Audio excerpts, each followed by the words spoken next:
We can get started whenever the speakers like to go. And I would say we kind of had an informal way of having the speakers go. So I would just say, for the purpose of this, Miss Robinson, Miss Ngade, and Mr. Tway, in that order. And of course, anybody can jump in and give their feedback whenever they deem necessary. Great. Okay, I'll get started. Hi, everybody. It's so good to see your faces, the faces that are there. I had a little presentation that I was going to share with you, and I'm trying to get it up on my screen here, but it is not cooperating. So I'm going to try to switch over. But I'll just to kick things off. I'm Jamila Robinson. I direct food content for not only for the Philadelphia newspapers, and what that means is not only going places and eating things, but it also means thinking about how food builds community. And so when I usually do this presentation, I usually ask how people are eating now. Are you eating at home? Raise your hand if you've had takeout, you've had stuff delivered, who's cooking. So that's basically a snapshot of what food is now. Is like, it's delivery, it's takeout, it is having to cook at home, it is cooking in quarantine, but it is the thing that binds us all together. Whether that is, the pound cake you're going to have at Thanksgiving, or the shawarma you might get in Dearborn, it is the thing. It is our cultural currency, and I think it is the most important topic you could be covering. As when I think about gym grads, as a features person, sometimes we're like, oh, that's the light stuff, but we actually do all the good stuff. It is art, music, culture, all of the things that is the sweetness and light between breaking news and investigative journalism. So right now, as we're thinking about, turning over the election and the states that are flipping, but what journalists are talking about is their election night pizza and where the candidates are going. And so we always have this thing that binds us together. So I always encourage students to think about when they are thinking about their careers, and they're thinking about, especially, reporting or marketing, but to think about what is the thing that you like to do the most. For me, it's food. It is my favorite thing. It's the thing I think about the most, but it is when I think about how food binds us together, how it builds community. If you're not, I always tell reporters, if they're not writing about food, they're not writing about immigration, they're not writing about the economy, they're not writing about history, they're not writing about entertainment. And these are the things that are most vital in society. And so no matter who is in the White House, we still have to eat. COVID-19 is a food story. It is not only how food is getting to us, but it's also how it is the healthcare piece of it. It is the nutrition piece of it. So all of these topics are vital, and it's something that we don't always think about. Is anybody interested in features and in entertainment? Okay, you have to raise your hand. You have to like do something like visual so I can see you. Since we're not in the same room, that we don't, when we're writing about reporting, we don't always think about that being a pathway into journalism, or a pathway into marketing, or a pathway into other parts of communication. Sometimes we think about sports or entertainment, sometimes it's music, often, but food is the thing that is lacking the most people of color. I'm the only Black food editor at a major metropolitan daily in the country. I'm the only one. Dawn Davis is the incoming editor of Bon Appetit. She's the only one in magazines. And Tony Tipton Martin, who was the food editor of the Cleveland Plain Dealer back in the 90s when I was in gym, now just got a job at America's Test Kitchen as their editor, which does publications and television, it took 30 years for that. So I always try to encourage, folks to think about food coverage and think about, when you're talking about stories, um, what is it that people are usually doing? You meet people for coffee, you meet them for a donut, you meet them for tacos. And so those kinds of things end up being great pathways into journalism. Let me see if I can just share my screen here. Um, Come on, let's see if I can do it.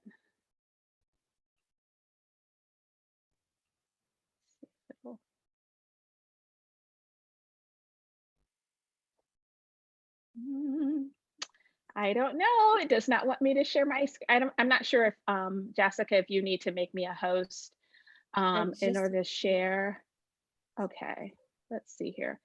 I just want to show you a couple of slides. There's just a couple things that I like to discuss about my role.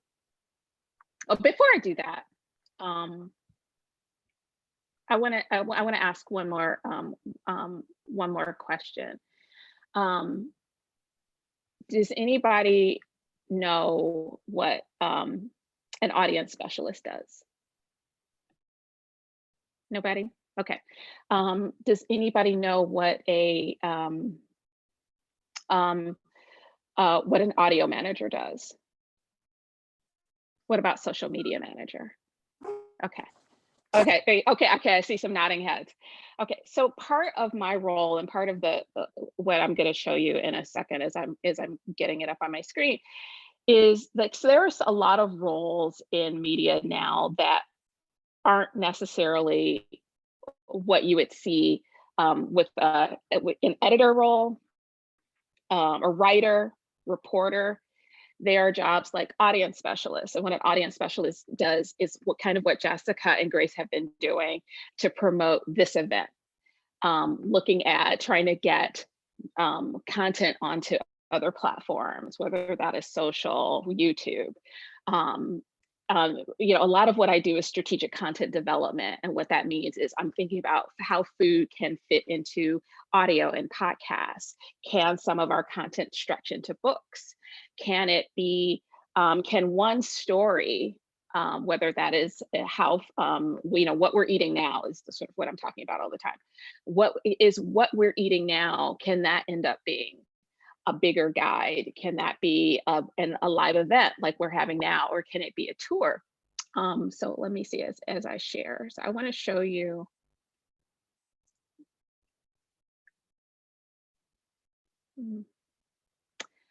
I don't know. It's not showing me the screens.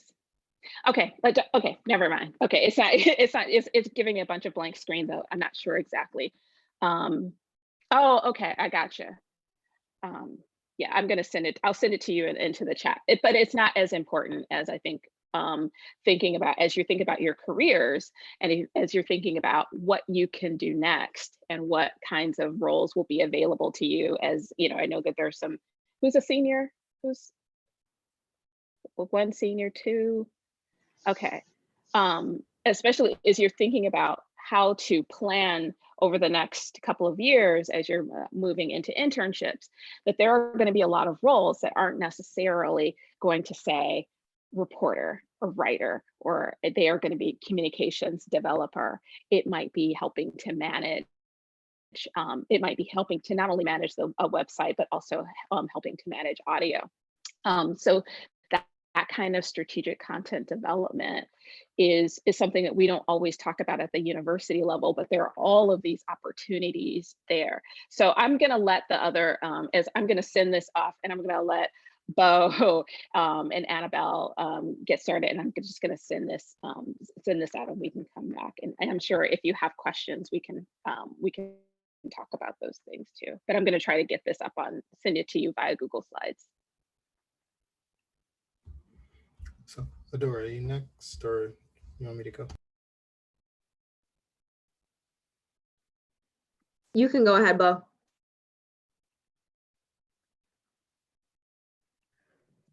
I'm on mute. That is the thing of 2020. There we go. No, thank you all for coming. It's Friday. I remember the late Friday gym meetings. And they're a staple. And we appreciate you guys like coming out. I know y'all have to, but we appreciate it anyway.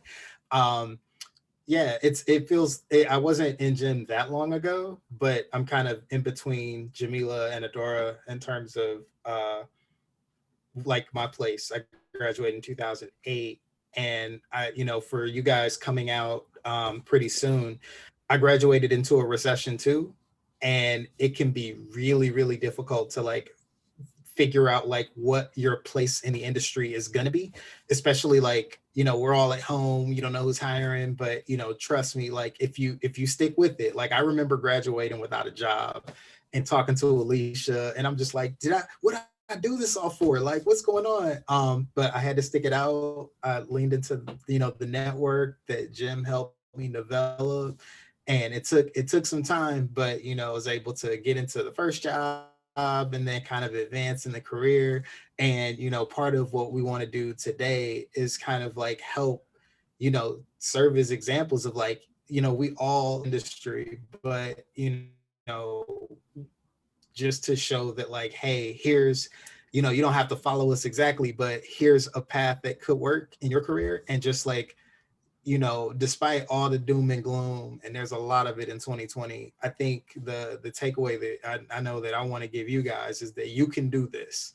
Like there are so many pathways in this industry, and that there's no right, and there's no one size fits all. Like everybody's path is different. Like even the people who you might aspire to be in the industry, whether on the visual side and graphics or whatever, a lot of what a lot of what you're going to be doing is like charting your own course and kind of like looking and seeing what works for other people, and then but ultimately looking at what opportunities will help you get to the level that you want to be. And that's something that I try to do in my career. And it's even though I'm like 12 years in now, I still feel like a rookie at times, because it's like there's still levels that I want to hit, and I know that there's work that I have to do to get there. And so this is one of those professions where you get in, you're going to learn a lot, but you're going to continue learning regardless of what you do and where you go. So yeah, I'm happy to dig into it a little more, but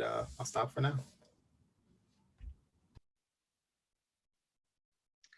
Hey everyone, my name is Adora. So I'm the most recent gym grad here, I think. I graduated in 2014 in December, and I'm in broadcasting. So my first job was in television news. I worked at a CBS affiliate in Traverse City called 9 and 10 News. I worked there for 2 years, and while I was up there, I kind of just realized I wanted to do stories that were a little bit more in depth than I was able to do on television. So the average television feature story is like a minute and 20 seconds, a minute and 15 seconds. And I just found myself like growing dissatisfied with the amount of information I was able to share. And just the fact that people who watched my stories always had to email me and be like, oh yeah, can I have more details on what was going on? That was a point of dissatisfaction for me. And then also television news is just a very fast-paced environment, which can be really exciting, but for me also was so stressful to the point of like, one day I just looked in the mirror and I was like, okay, Adora, you stay on this path, like you're gonna have gray hair before you turn 30 years old, the whole head, okay, not streaks from stress. And so but I still liked reporting because I liked that you get to meet so many different people, you get to go to places that you've never been to. You're constantly uncomfortable because you're constantly having to stretch yourself and empathize with and connect with people so that they will share their stories with you. And there are just so many places I've gotten to visit and so many people I've gotten to meet that I would not have experienced outside of this job. So I really did love journalism, and I kind of had this existential crisis when I was in TV news about, okay, is the problem journalism as a whole? Is the problem just this particular format? So that's what kind of got me thinking about public media, because I always noticed when I was living up there that I would always tune into the local NPR station because they always did like unique stories that the rest of us weren't covering, and they were always intriguing to me. So then I thought, okay, maybe I can go and try to get a job at an NPR station. So that brings me to where I am now. I work in Columbus, Ohio at the NPR station here. I'm a reporter. And so I'm still a broadcaster. Some of those skills are still the same that I get to use. My station is dual licensee, so that means we have a PBS station as well. So I do get to do some TV stuff still, some more like long form documentary stuff, which is nice. And so what Bo said about being a rookie, still feel like a rookie, I definitely empathize with that. Because like I'm still in my first 5 years of work, which I think is a different stage than like, oh, I've worked for a decade. But I switched mediums after my first job. So I've been learning a lot along the way too, learning a lot about audio producing and editing. And as you guys know, we're undergoing the election right now. So I'm having some long work days, and I expect to have a long work day tomorrow. So I also anchor on Saturday mornings, which is just like the kind of training shift for like when you really get to anchor one day. That is my story. And one thing I wanted to touch on too, and as we open this up for more group discussion, people can ask if they want to get into more detail. But as I reflected on my career after the invitation from Jessica and Grace to participate in this forum, I just really thought about the fact that my first 6 months of work were so like almost destabilizing for my self-esteem. And I just really didn't realize how much I would feel like I did not know once I was there. And just kind of wanted to give you guys some guidance as to making that transition from student to a career person, because when you're in gym, you're definitely top of the food chain. You're doing a lot of internships, you're writing for the South End, like you're kind of top of your game amongst the journalism students. But then, at least for me personally, I got to the workforce and I was like, man, like I feel so dumb. I have no idea what's going on. I don't know anything. I'm a terrible journalist. Maybe, and that was part of the existential crisis too. But it turned out I did know some things. I just had to learn how to be a professional. That's my story. Great.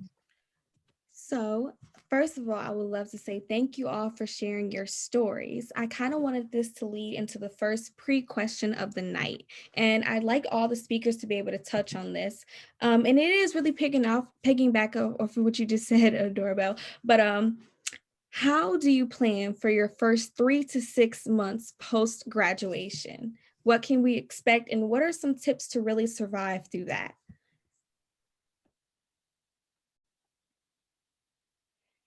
Okay, I thought Adora was going to take that, but I'll take that. Okay, so first, here's the first thing. I think you have to be patient. I think, there's this idea of imposter syndrome. And anybody who's heard me speak will probably hear me say, I don't have imposter syndrome. I know who I am because I was a gym student. And so the first thing I think is thinking about knowing who you are and knowing that this training that you're getting at gym is world-class. That's the first thing. Patience is another thing. Some things just take time. As Bo was saying, you're graduating into a recession. I was very fortunate. I graduated in the 90s. We were just flush with cash. I never made as much money as I did in my life as in the 90s. But so think about being patient. Know your story. Tell your story. Like being able to be very succinct and knowing who you are, what your skills are, and being able to transition and being able to say it quickly, succinctly. The skills that you're acquiring are really, unparalleled because you're getting these experiences in one of the best media markets in the nation. So that foundation, so knowing that and going in with that confidence. The challenge, I think, or what I've found is having other people believe in me as much as I believe in myself.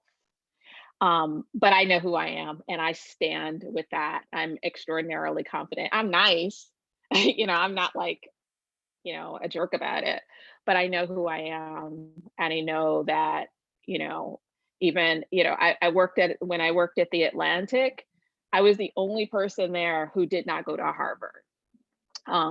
And I held my ground because I know who I am and I know that I have that training. So be patient, know who you are, tell your story.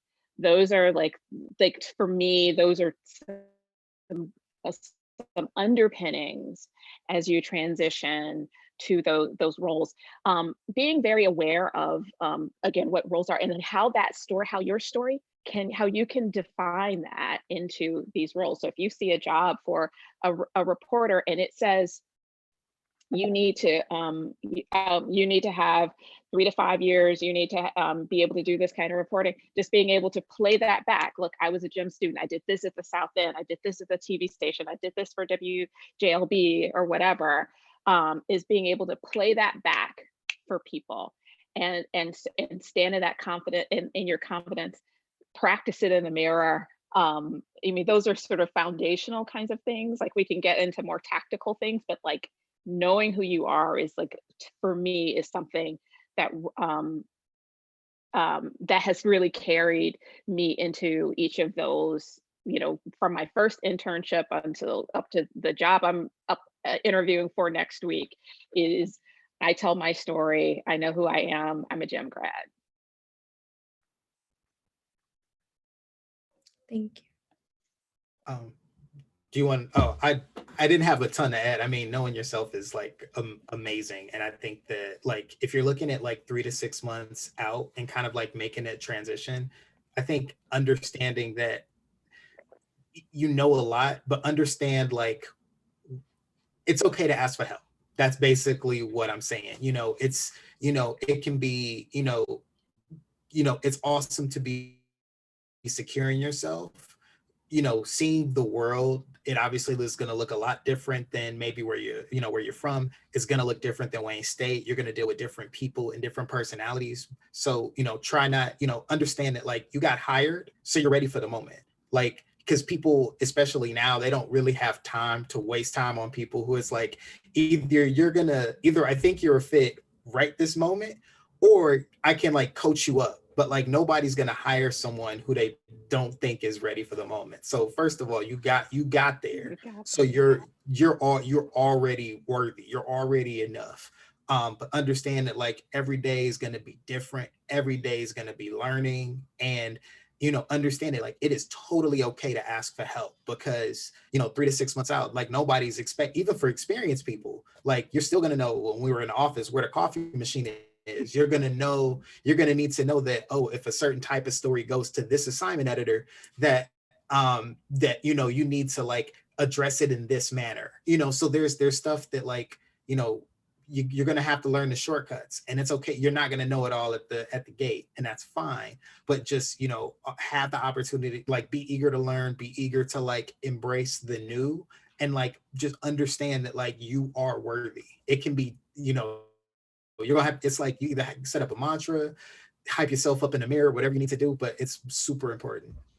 Ask questions and network, just to add on to that, because I think what was just said was really important, that you can ask questions, ask people questions. Asking for help is the best thing, because people will always want to help you. They will always, and building, you know, building those cross, you know, building those relationships. You know, so much of this is all relationship driven. You know, and then also thinking about, you know, getting to know people who you know, getting to know what their job is, like asking people, you know, for coffee, or to like, can you just explain what your role is? How did you get here? People always want to tell you about how they, you know, one thing, Michelle, who was a former director of gym, she would ask us to ask people, how did you get that job? And that to me is like such a good way to open the door. People, oh my gosh, what you do is so interesting. How did you get that job? And some people tell you, oh, I was lucky. Well, no, and then like, well, you know, well, how did you make your luck? And then they will tell you, oh, I wrote this story, I broke this news, I did that. And it's like, oh, how can I learn from you? So asking those kinds of questions is really good too. Yeah, I think what both of them said is great. I would just say also, it's like never too early to think about those first 3 to 6 months. So I met my first boss at a Michigan Association of Broadcasters fair when I was a sophomore in gym. So like barely had any experience, had taken one broadcasting class, and he was just like, keep in touch. And I kept in touch, and you know what? I got a job out of it. So really take those people seriously who ask you to keep in touch. And like Jamila was saying, it is relationship driven. So you never know. Like now down the road, I'm thinking, oh gosh, what if I want to come back to Michigan and like be near home, which is never something I really thought I would be interested in doing. But I'm like, okay, I have some connections who I can start conversations with about that and whom I've been keeping in touch with, who follow my work. And so it will be easy for me to just like slide in their inbox, and we're already having ongoing relationships. So that's good. Then I also think too, just like taking care of your personal life, which isn't directly related to journalism, but it is kind of like your base and your fuel, I think. So like having a prayer life or meditation, just taking time for yourself, taking time to calm down, rest, recharge, keep in touch with your friends, like not just your network buds who are also in journalism, but like your ride or die friends who you can really go to, and who you trust with your heart. So I think keeping up with your relationships and taking time for yourself is also really important. Thank you for these responses. So we're going to skip a few of the pre-recorded questions and go to some questions that were on the floor. This question is from gym member Abriana, and her question is, how have you stayed passionate about journalism through the trials and hardships you faced personally and professionally? And I'll put this into the chat just in case you need to review.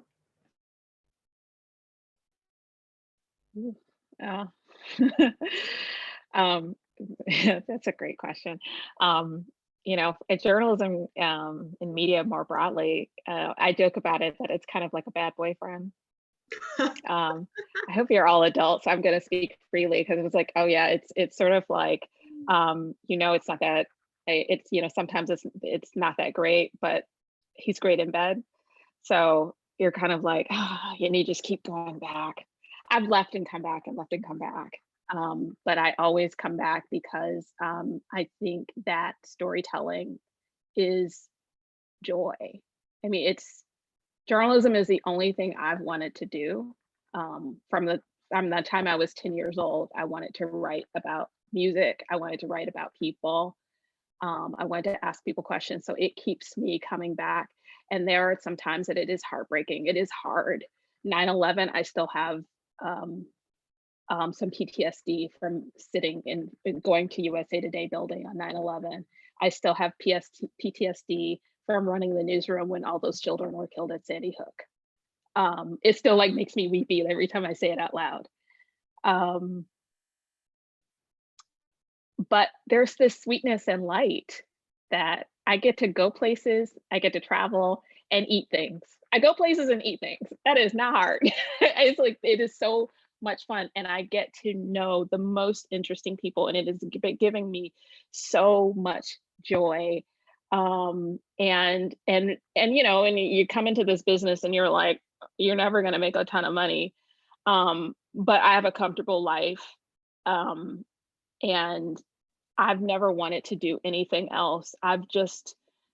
When I think about the opportunity to leave the door, to hold the door open for other people, that's what keeps me coming back. So like every time I get to talk to some students like you guys, every time, you know, Miss Alicia invites me to talk to students, I get energized, and I'm like, oh, that's right. This is why I do this. So yeah, it's like sometimes it punches me in the gut, and I think, man, you know, we're laying off half our company where I work right now. That's hard. It's hard. But the way that we have come together and saying, you know, we are going to we're still trying to save journalism, and we're still trying to do the right thing, keeps me energized. That doesn't mean I don't want to crawl up under the covers, but you know what? The next day I get up and I go, and I drag myself to work or down the stairs now, and do it because I want to be able to be sure that I can tell stories, and that I can create opportunities for you all to tell stories as well.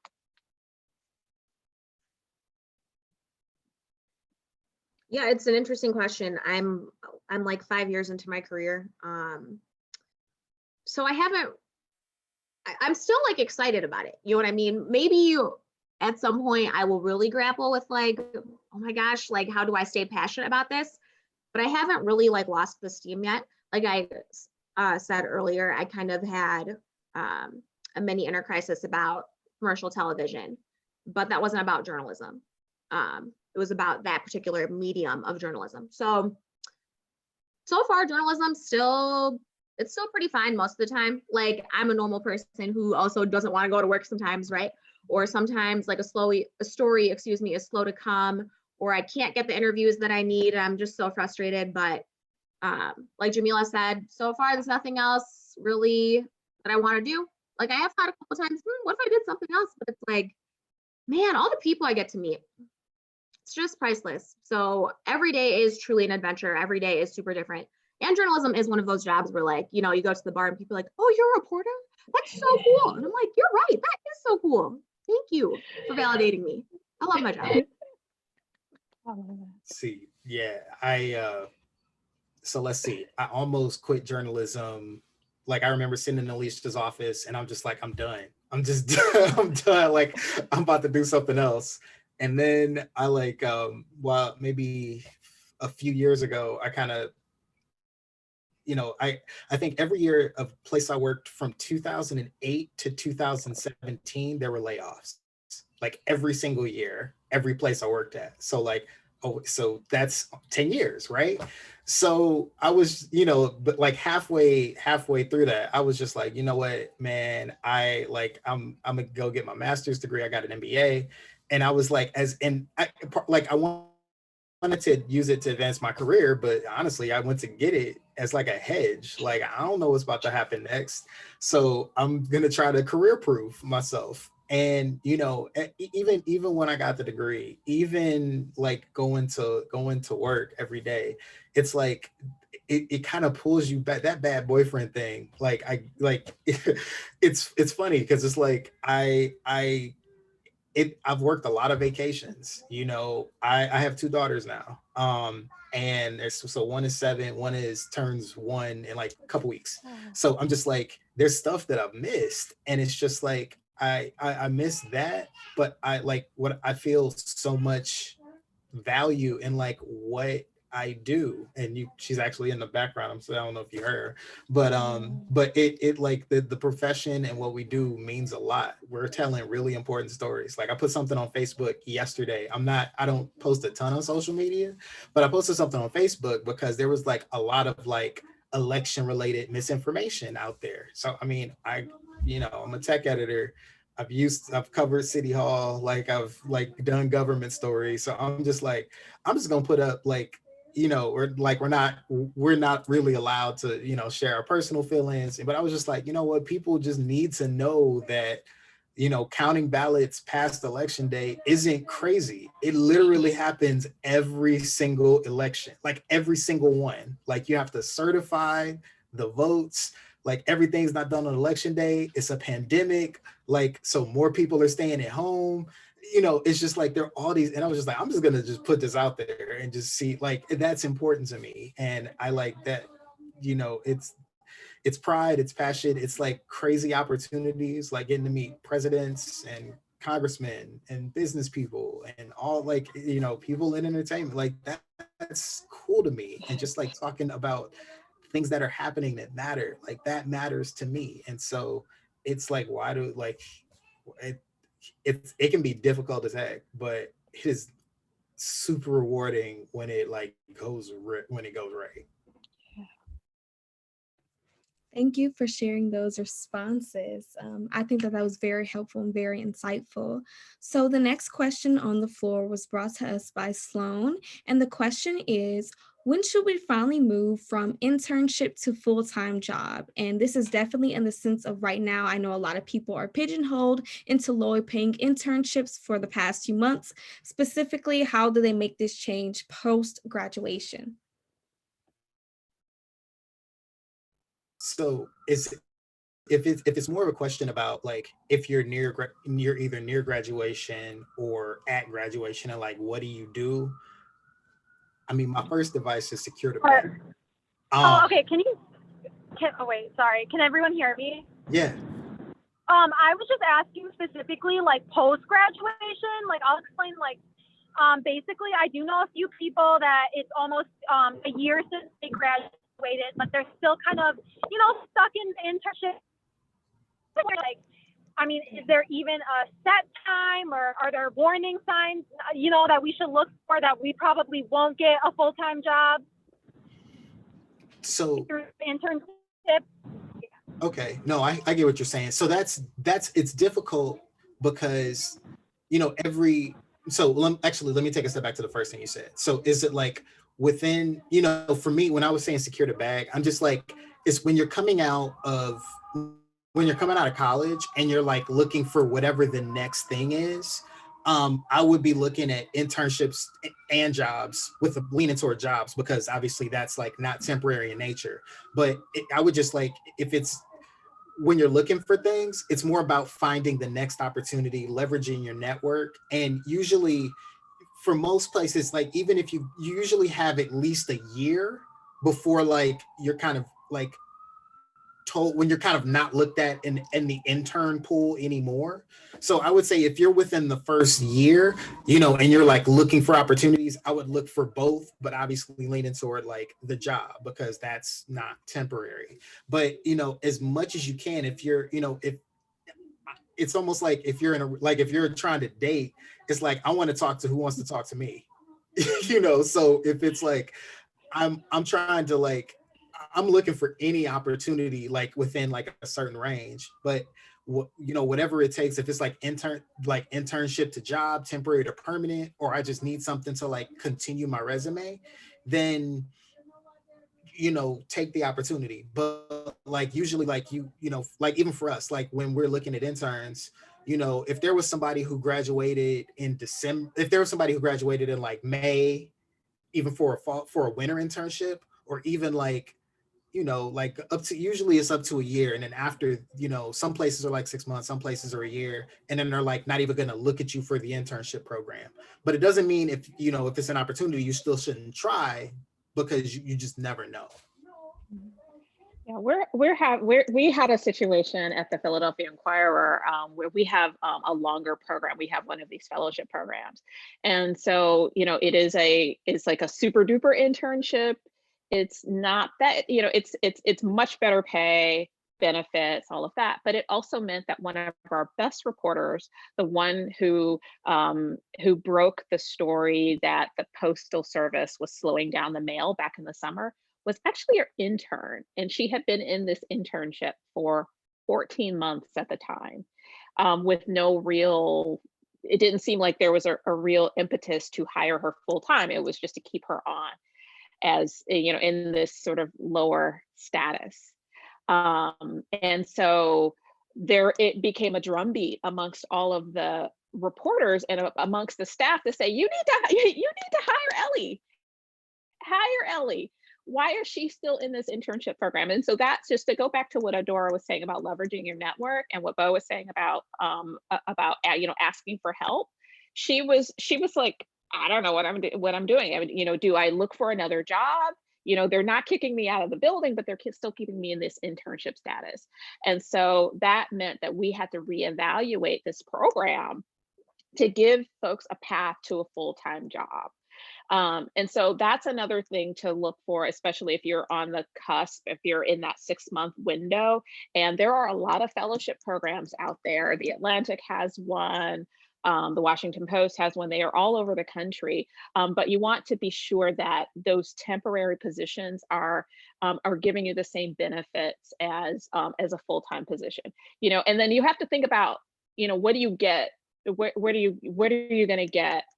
Is if that's benefits, you know, healthcare is super duper important. You know, a lot of you, you know, will be able to stay on your parents' health insurance if they have it. But being able to, like, is this going to help me to, can I live on my own? You know, you have to ask all of those questions. So I'm with Bo on that. Like, if it's a job versus an internship, take the gig. But if it's but think about how that internship is going to position you for a full-time job. And I think that's an important question to ask recruiters. You know, if you're talking about internships, what is the rate of conversion? There's probably a better word for that. But if that internship is going to turn into a job, like when I was at the Detroit Free Press as an intern, my internship turned into a job. At the Atlantic, 70% 20% of the fellows end up full-time. So you want to be sure that they have a structure for keeping you on and not just like using your temporary labor. But like if there's a full-time job that is secure, I'm with Bo on securing the bag. Talk to who's going to talk to you. Thank you for those responses. I think I'm going to move on to the next question. And this question was presented by Cameron. And his question is, what skills have you found to be the most valuable in preparing for your individual career path? Okay, I'll start. Copy editing.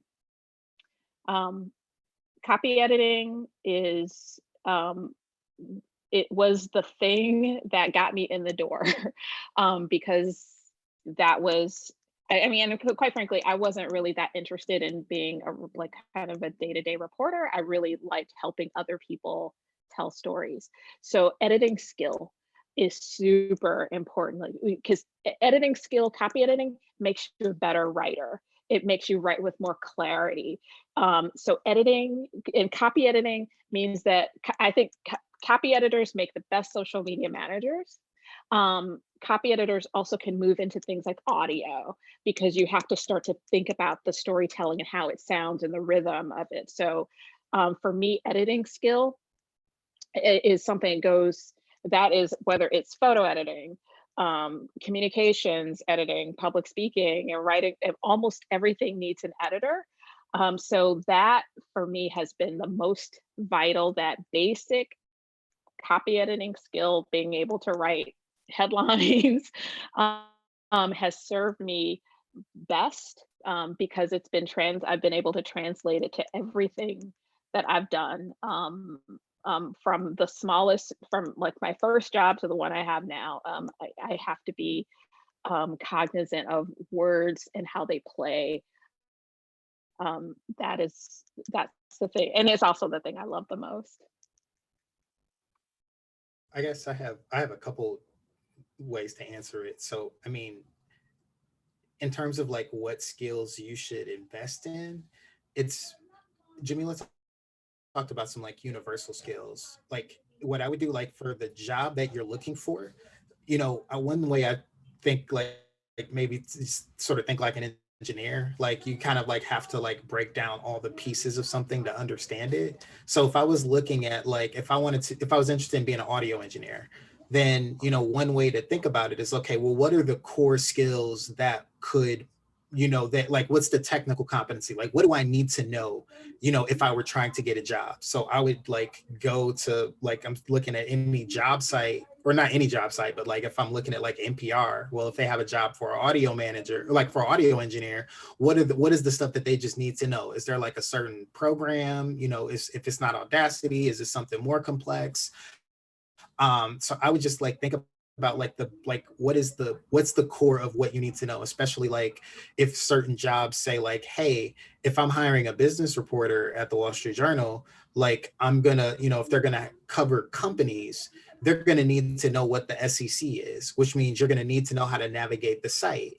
If I were, if I were looking for an investigative reporter, I would probably want somebody, depending on like what they're doing, maybe I would want them to be an IRE member, like the investigate, like I forget what the new name is, but I would want them to be a member, because they're like, that means they're plugged into a community and like are interested in learning like the newest and freshest things on like how to pursue investigation. So I would like, it kind of depends on like exactly the path that you're going, but if there is a path that you like, and there's like the job that you want, like reverse engineer, like what do I just need to know, and just like about the, to be technically competent and to be sound for this job.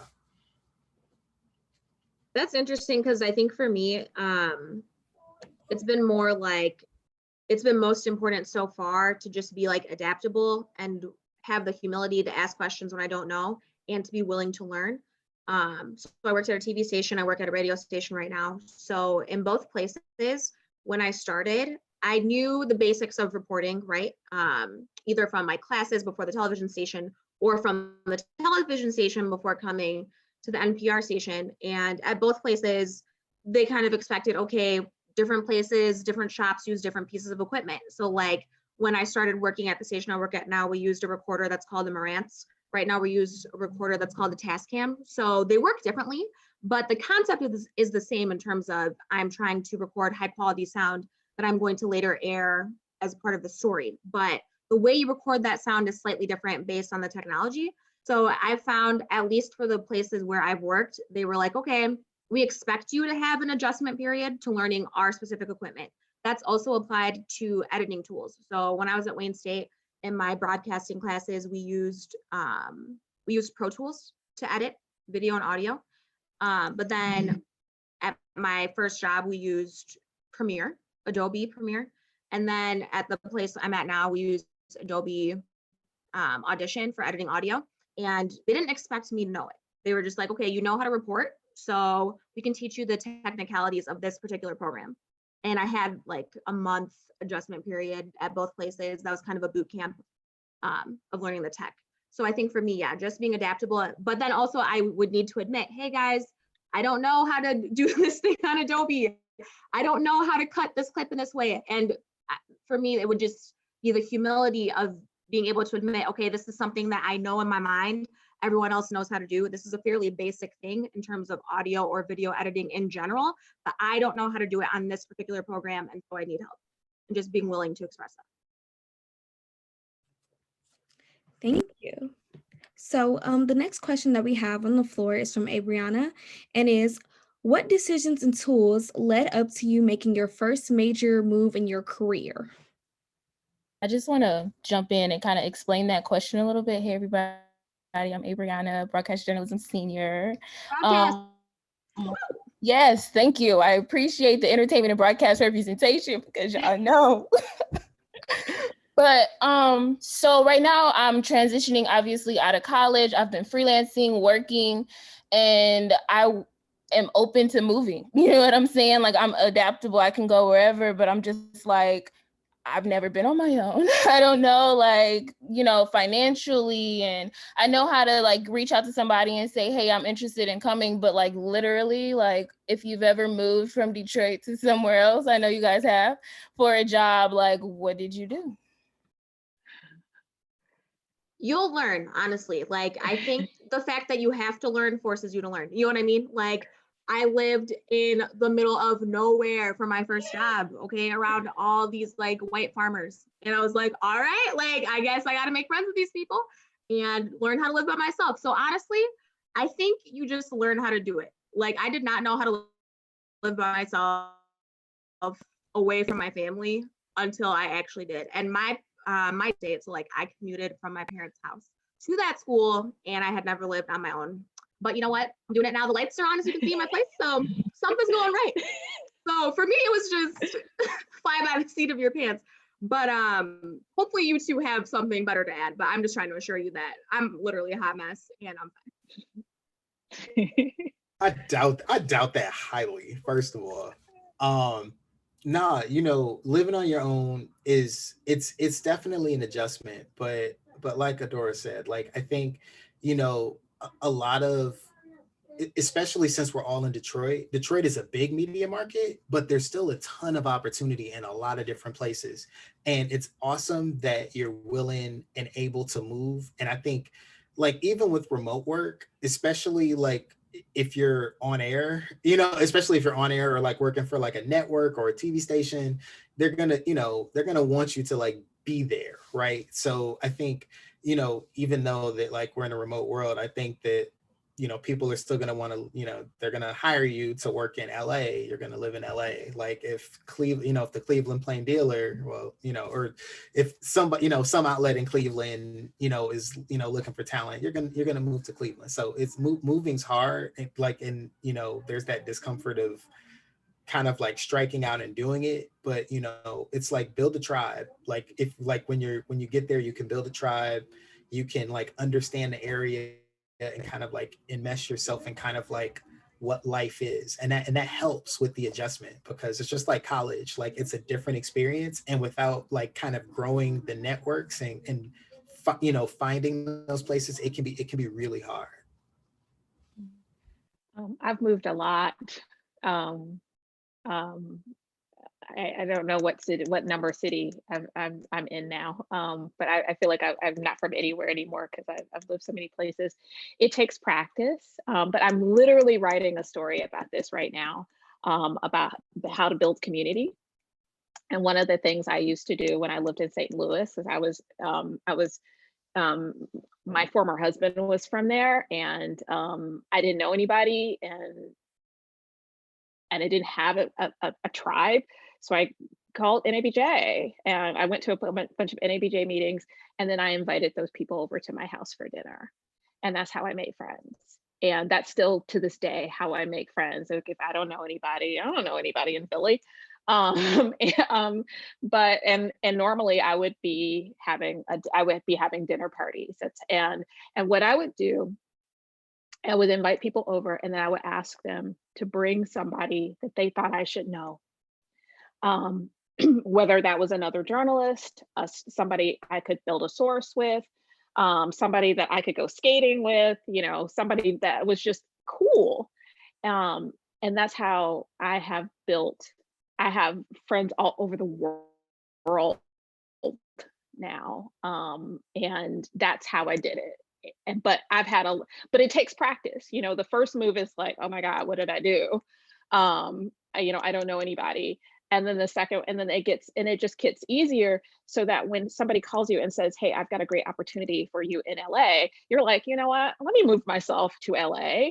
And the thing is like, the way not only in the remote world, but in the way the landscape is moving so fast that, 2 years, I mean, look how fast this year has gone. I'm like, I started a new job at the beginning of the year and got kicked out of my newsroom within 11 days.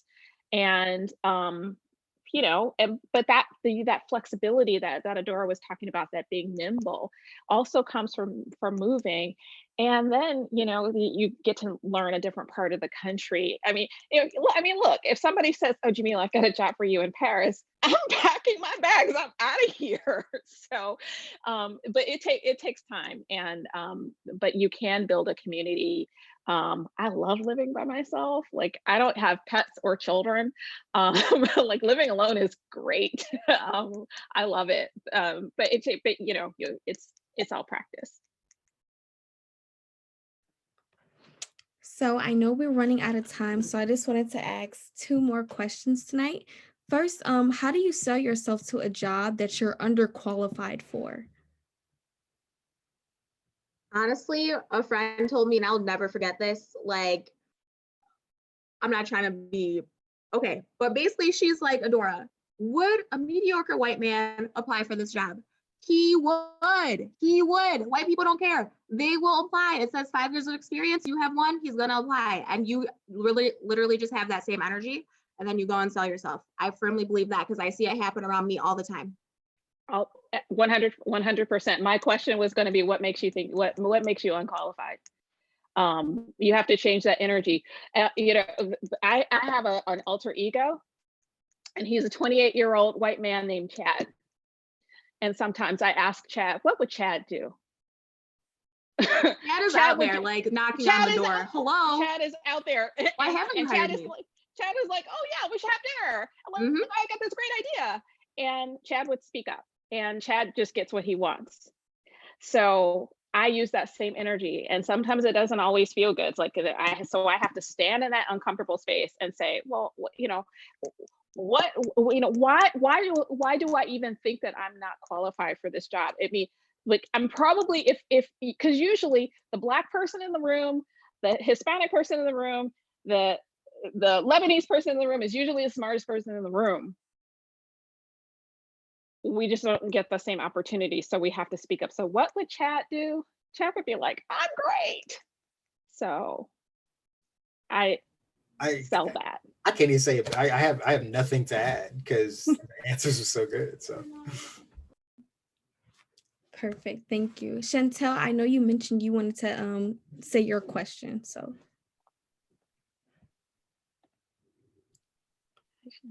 hello. Yes, we can hear Can you you. hear me? Okay. So hi, my name is Chantel. I'm a sophomore, transfer sophomore at Wayne State University, majored in broadcast journalism with a business minor, and I am new to GEM.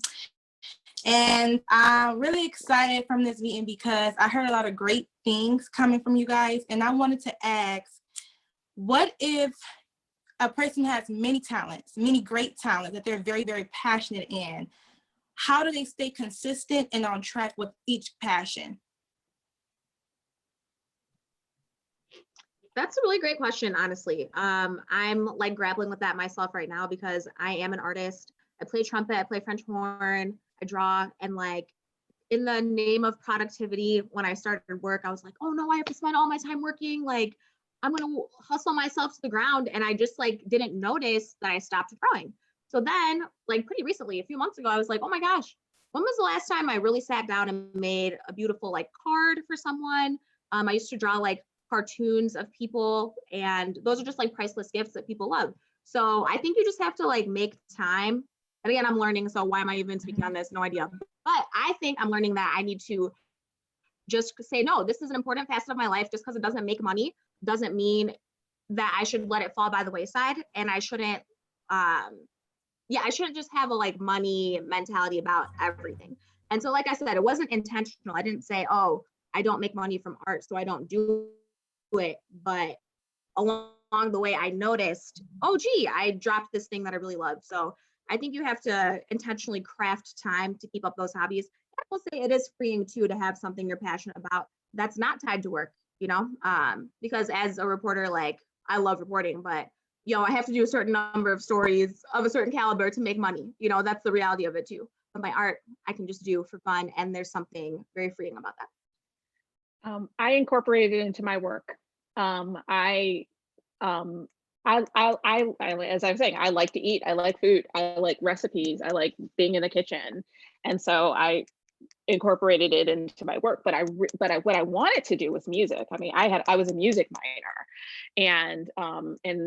but I thought, okay, when I go into journalism, I'm going to be a classical music critic. That's what that's what I really wanted to do. But I got put into pop music, and so I still stayed around entertainment, and I still stayed around the sort of adjacent to it. But I think Adora said something that's really, really important when you have passions. Like not every passion has to be related to your work, and like sometimes you can almost lose the passion for it because it becomes work and it's not fun. But like my hobbies.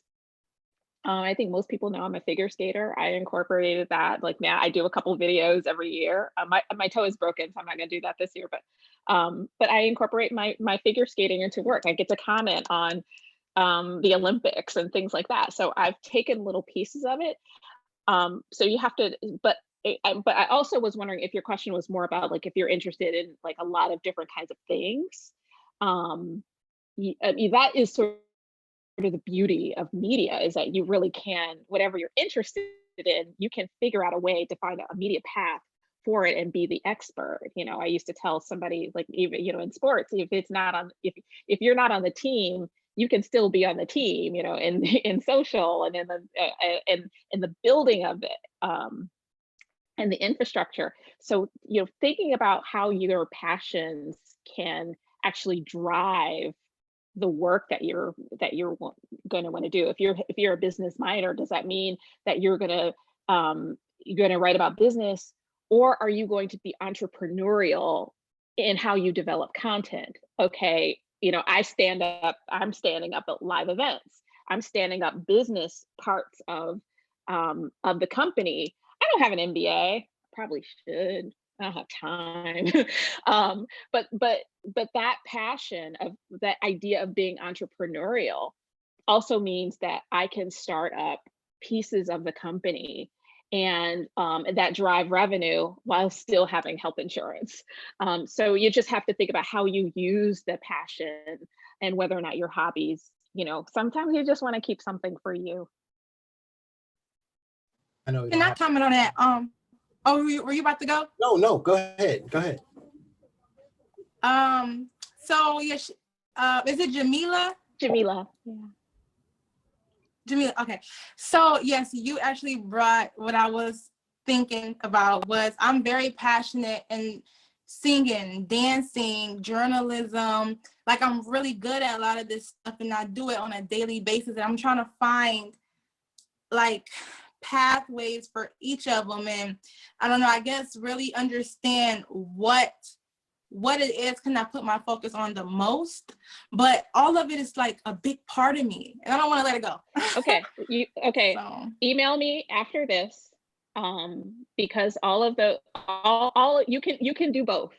All of those things can be true. I mean, look, one of the things that I when I worked for Gannett, we do a music and film festival, and which is all like performance and music, film, music related films. Well, and we do concerts. So imagine like you could do that. That's the kind of thing that you could be doing.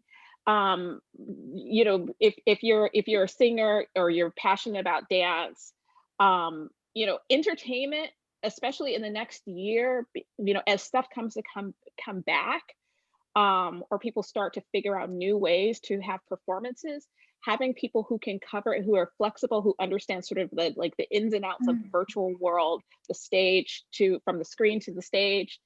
We're going to need a lot more journalists who are passionate about those things. A lot of people I see on TV, sometimes I'm just frustrated. I'm just like, oh, can we get a music writer to talk about this thing? Because they don't know what they're talking about.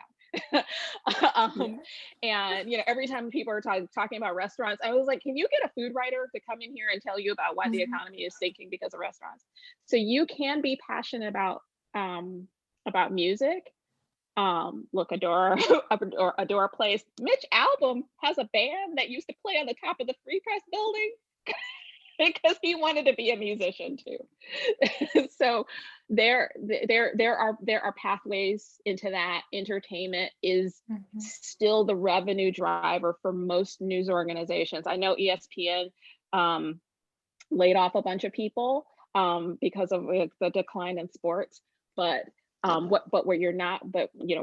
food, food is not a problem. Entertainment is not going to be a problem as it comes back. They're already doing concerts and things in Atlanta and the Southeast. Send me an email and we can talk more offline. If I have like one quick add to what Jamila said, it was like that concept of being entrepreneurial.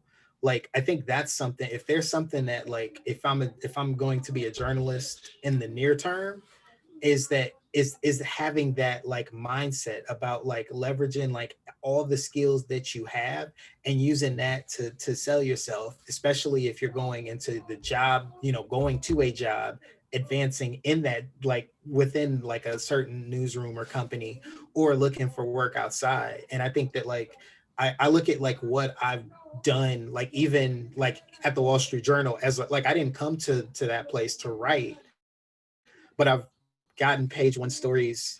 I'm actually writing an essay right now about a travel experience, and it's like I did stories about Facebook and Twitter and like disinformation, like and so I'm writing about travel, and so it's just like, but it's that like mindset that you can literally do anything. And especially as we think about like bringing our whole selves to work and like what why should you hire me? Well, I have this opportunity and this experience and I've done this, and it's just like that's important, because it just it's a different way of thinking about like what you can do, because a lot of times it's like convincing somebody or a company to pay you. And so it's just like, what value can you bring to an organization? And it's almost like we're looking for people who can do all type, like when we're looking for like candidates and stuff, it's like, man, like we're looking for people who can do this and this, but we might not even think about it. But then when you see the candidate, it's like, oh wow, I didn't even think about that. Like they're able to do this. Oh, okay. Like, so it's something like being entrepreneurial, like you have to, it's almost like mandatory in 2020. If there's something that like, as you think about what you can do, like what Jamila's talking about, like that's the frame that you should use. Like you could literally, like there's so many different things that like you bring to the table and experiences and skill sets. And it's just like, you know, you might be able to leverage that into your job. You might need it to decompress, but you also might use it in a different way, in a way that you might not have expected, to like create a different type of content for your newsroom or something like that. So it's like, be entrepreneurial as much as you can in your career. Thank you for these wonderful and detailed responses. I think that we all took something away with those questions. I did just want to backtrack and say that before we were bombarded, I meant to go and do a brief introduction of all our gym members, because we are talking to gym alumni. And of course, I'm Jessica, broadcast journalism major. I'm a junior. And I think that anyone else who just like to speak now, just introduce themselves, majors, interests, I think that would be a great opportunity. I would love that. I'm Grace, the other co-host. I am a sophomore and I joined gym like going into my freshman year at Wayne. And I worked at Tostada magazine, so I kind of got into food. I never Love this stuff. happened, and now I love writing about food. And now I'm working for a podcast out in Brooklyn, and that's Food, Dating, and Lifestyle. And I do like the content management, so I write like the script and run the social media and all that stuff. So yeah. So I love writing about food like you. Who's next? And then yeah, go ahead. I'm Omar. I'm a senior. I'm a print and online major. I currently work at the Free Press, and I'll be graduating in May. What do you cover at the Free Press? What do you do at the Free? I cover cops. Okay. I've been there since high school, actually, since my senior year of high school. So like intermittently for 4 years at the Free, and then I interned at NBC Investigations 2 summers, last summer and the summer before that. What's your dream job? It's such a tough, like it switches every 6 months. So I decline to answer. I don't know what my dream job is yet, but I want to be an investigative reporter. I know that much. Okay. And I want to be able to travel Okay. for that job. My name is Quinn. I am a junior. I am a print and online major with a double minor in Chinese and photography, and I am currently the multimedia editor for the South End. What's your dream job? My dream job, I would really enjoy being like a staff photographer for like Vogue or something like that one day. Okay. Found and asked. Hi, I'm Minna. I'm a gym member as well. I'm minoring in Peace and Conflict Studies with print and online concentration. Right now, my interest in politics has spiked, so maybe that's something that will take me after graduation. But I've learned at the South End that I'm actually interested in a variety of things. And I mean, like you guys said, I'd like to explore them all, maybe even like through freelancing. And yeah, this was really helpful, by the way. So thank you. I know it's a crazy night, so I really appreciate you guys making the time for us.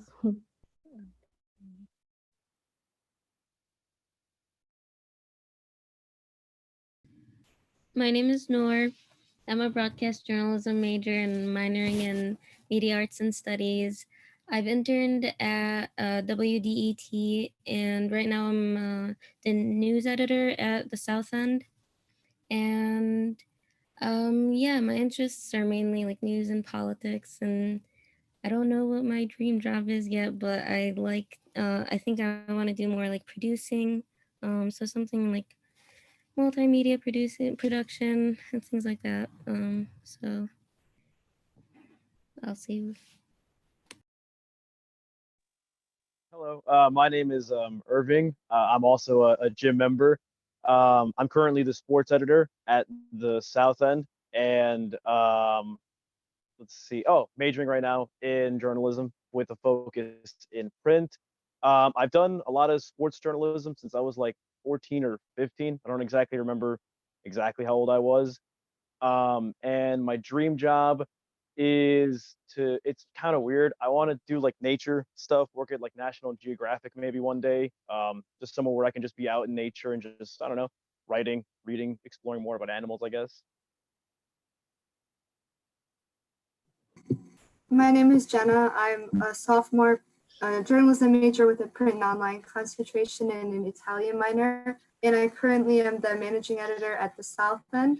And for a dream job, I think not specifically, but I would like to be working maybe at a national publication like NPR, for example, and maybe in either a correspondent position, or I do like the editing as well, which I'm just adjusting to now. And I have interest in covering news and also public events in the local communities as well.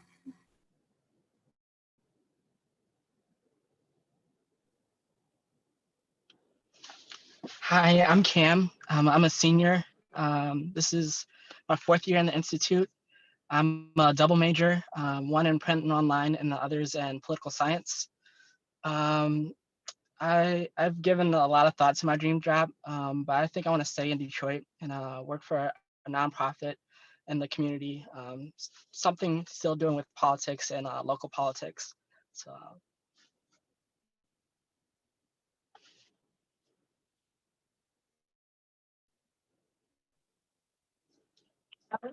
Can you guys hear me? Yes. Okay, sorry. Because for some reason my video won't work, so I'm really sorry. But my name is Sloan. I'm currently a senior, and right now I actually work with Omar at the Free Press. I'm a breaking news reporter. So obviously this year I graduate, so I'm really excited about that. And actually I received an internship with Dow Jones. So this summer I'll actually be working for the New York Times. But so that's why I kind of asked that internship question, because I'm hoping, I can do any sort of feature reporting in the future. And yeah, that's ultimately my goal.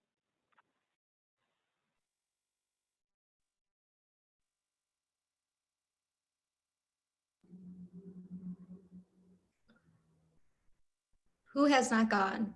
Beth and Victor. Victor's trying to talk, but we can't hear him. Okay. Oh. Sorry, Victor.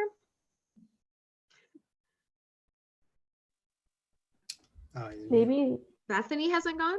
Bethany Owens? Alana, Bree. Hi. Oh, okay. Never mind. No, I was just naming names. My name's Bethany, and I'm a sophomore, and I was a journalism major, and I'm minoring in new media and political science, and that's it. What's your dream job? I want to work.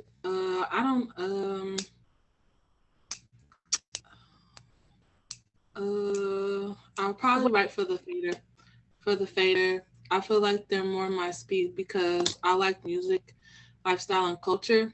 So I've been following them for a minute, like a long time, since I was a junior. And so, yeah, I would want to write for them and dibble and dabble in other things like news and politics and stuff like that.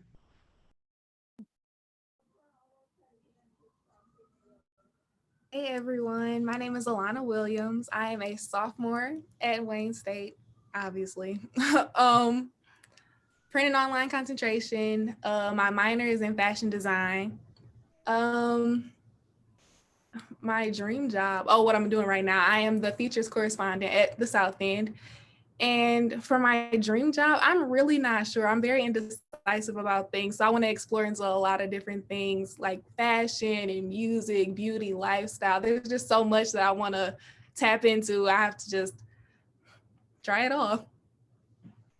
Alana, have you happened to have a class with Cleo Samakula? No, I haven't.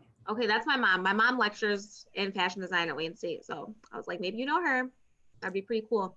Oh, I haven't taken any classes yet because I'm starting like my taking my ooh, my background. But my minor classes, I'm starting in the next semester. So I'm looking forward to that. Definitely take a class with her because she makes Ugandan food for her students. I'm just here to plug my parents. Okay, I found them. I love it. Can anyone take this class?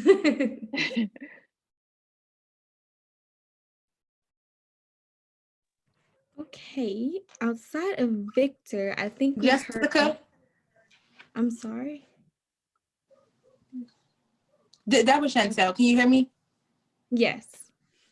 Yes. Well, I just wanted to state what my dream job was, although I'm still dipping and dabbling into other things.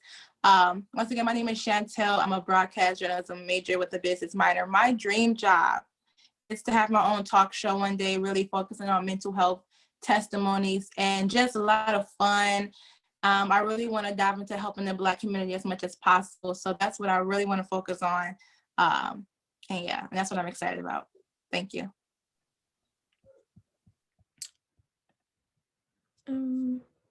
I believe we heard from everyone. We actually do have a guest on the call. I believe Catherine Vaughn was still here, but if not, correct me. But other than that, I believe we heard from everyone. Please correct me if I'm wrong. I think we're all set. Okay, so as we come to a close again, just from the Gym family, we did just want to say how extremely grateful we are that you took out the time to speak with us today. It means more than you know, especially during these challenging times. Just hearing from you has been so motivational, and it has really provided a lot of clarity for me, and I hope for everyone else on the call as to really how to guide ourselves through our careers. And I hope that we can see you all again and follow you guys on Twitter and Instagram and Facebook and everything. So thank you so much for coming out. And Grace, I don't know if you have anything else to add. I was going to say thank you. Yeah, I mean, she covered it pretty well, but hopefully one day in the future we can all meet in person. Fingers crossed. Fingers crossed. So yeah, thank you again. Thank you. Yeah, thanks for having everybody. us. Yeah, thanks for having us. Miss Nels, any final words? Let me know. Or anybody else, honestly. Well, thank you for having us. I'm always so excited to speak to you all, and I'm asking about your dream jobs because in case there's some way that I can help you, we know folks at Nat Geo. Robin Gavon is a gym grad, probably the best fashion writer. She's won Pulitzers for it, and if there's any way that I can help any of you, don't hesitate to reach out to me. You have my number, you have my email.